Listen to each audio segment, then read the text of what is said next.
Alamak, Wafa, saya confuse pula nak simpan emas fizikal sendiri ataupun simpan dalam akaun Gap. Untuk tuan puan yang nak tahu jawapannya, boleh tengok video ini sampai habis sebab tuan puan boleh dapat jawapannya dan tuan puan boleh ikut kesesuaian dan keperluan masing-masing. Bagi tuan puan yang tak tahu di Public Gold, tuan puan boleh simpan emas fizikal sendiri ataupun boleh simpan sahaja emas dalam akaun emas Gap macam ni. Konsep simpanan emas di Public Gold ni sangat mudah, sama macam akaun simpanan bank, tapi bila kita simpan dalam bentuk gram emas.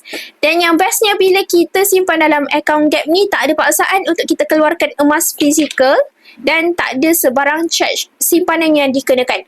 Kalau tuan puan jenis suka pegang emas fizikal sendiri, suka tengok-tengok, suka belik-belik macam ni, maka tuan puan boleh buat belian secara terus. Mana-mana item emas ataupun bentuk jongkong ataupun dinar mengikut bajet yang sesuai macam Wafa pegang ni, 10 gram dan juga 5 dinar.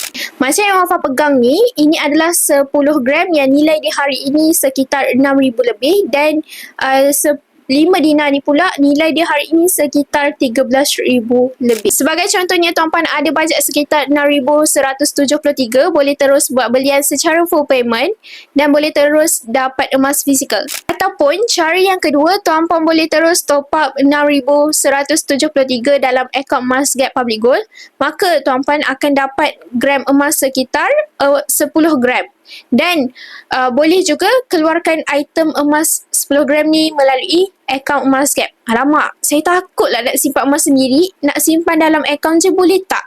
Tak ada masalah, tak ada charge yang dikenakan. So kalau tuan puan sendiri, tuan puan pilih yang mana? Emas fizikal atau simpan dekat dalam akaun Gap? Bagi tuan puan yang baru nak mulakan simpanan emas di akaun emas Gap ataupun emas fizikal, boleh sahaja terus rujuk pin video Wafa untuk Wafa bantu tuan puan sebaiknya.